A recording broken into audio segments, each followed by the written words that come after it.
Hi. My name is Maisha, aka My, and today I am going to do a video of tonight. I'm going to do a video of my top 10 movies of 2024. I did not see as many movies as I wanted to this year. I definitely saw more than I've been for the past couple of years, but I did miss a lot of movies. So my list, my worst and my best, are probably going to be a little bit unconventional, different than other people because I'm also taking in consideration movies that I've seen many times.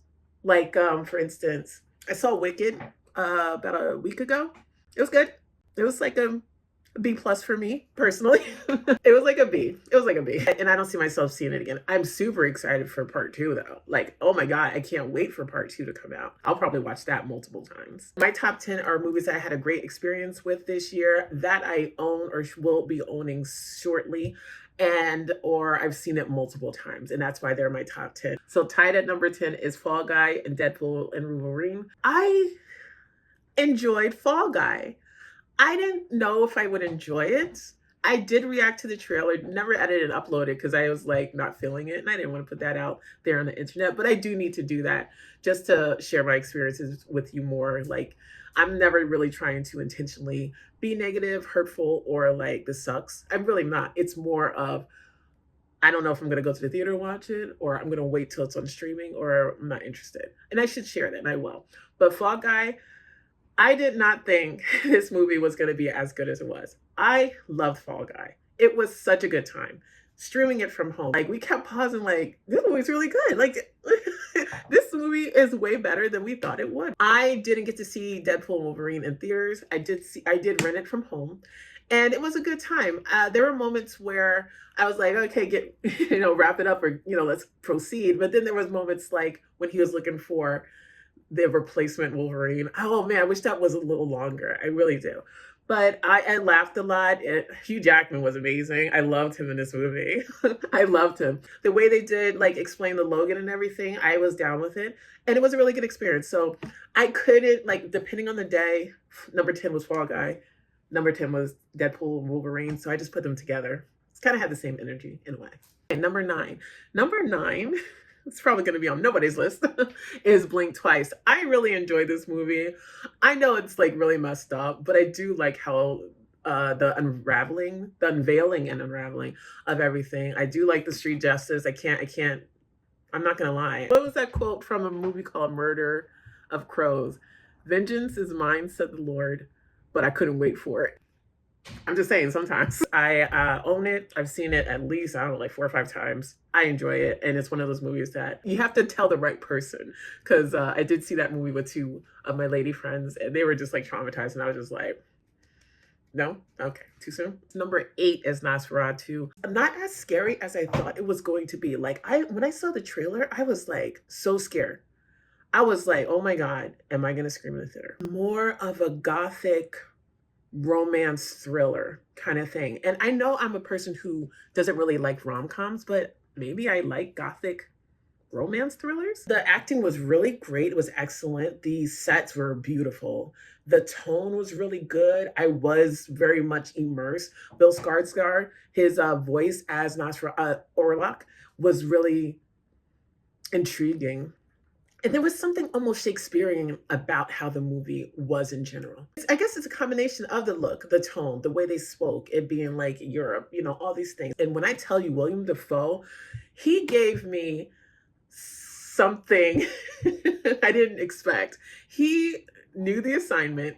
He very much was doing a very eccentric character, man of books kind of thing. He exited so frequently with like some kind of flourish that made me laugh. He gave me some levity in a very moody movie. He was great in this. He was probably my favorite part of it. Lily Rose Depp, this was her movie. Holy moly, she was amazing.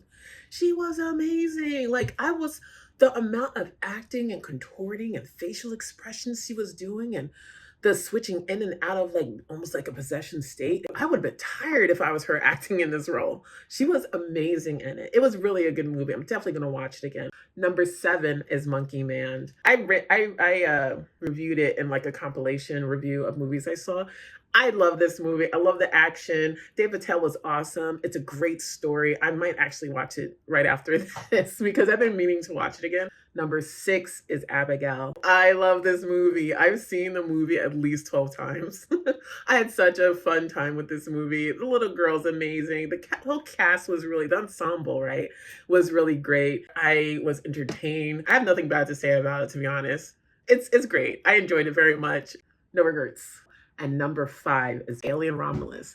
Now, Alien Romulus, I saw it with a group of friends in the theaters, and man, it was great. It was a wonderful experience. I loved the sound quality. I loved how immersed I was as well in this one because, you know, it's out of space.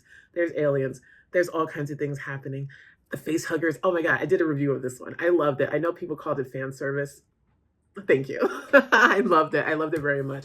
Alien Romulus, I do own, and I have seen a few times. At number 4, this movie was a surprise one for me. It's a surprise because I didn't think I'd like it. I didn't think it would even be near my top 10. And I didn't like the previous one. So that's why I didn't think I'd like this at all. Inside Out 2. My emotional intelligence, I feel, is at a good place. However, my emotional vulnerability, I'm still working on. So movies like this, I'm just like, it's all about feelings, and you know, it's just like, oh my God, I have all these feelings already. I mean, I don't need more. You know, it was a surprise. I watched it again maybe a few days later. It's a great movie. I really like the introduction of certain emotions that weren't there in the previous movie. I want to give this one a special shout out, special gold star. Inside Out 2, you were amazing. Number 3, The Substance. Now, The Substance, I knew that was going to be in my top 3. I feel really confident in keeping The Substance at number 3. It was a wild time. I enjoyed watching this in a movie theater, and I have watched it again since. And Margaret Qualley, girl, I still have a little issue with the end. They could have dialed that back just a little, but all in all, it was a great movie. And for me, I know maybe not a lot of people it's rewatchable. For me, it is. It's really, I love Jekyll and Hyde kind of stories very much. At this moment, after a lot of thought, I will stand by number 2 being Late Night with the Devil. I did not even see a trailer for this movie. I heard nothing about this movie. It's kind of like that nice surprise that I got early this year, right? I think I was coming home and my husband was like, hey, there's Shudder made a movie called Late Night with the Devil. You want to watch? Should I watch a trailer? He's like, no, don't watch a trailer. Just come. And I was just like, that's what she said. Sorry. So I didn't watch a trailer, and I went, and I had a great experience. This might be one of my favorite found footage movies ever.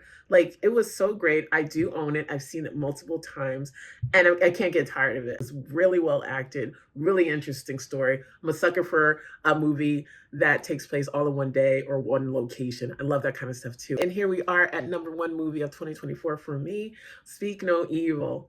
Holy crap.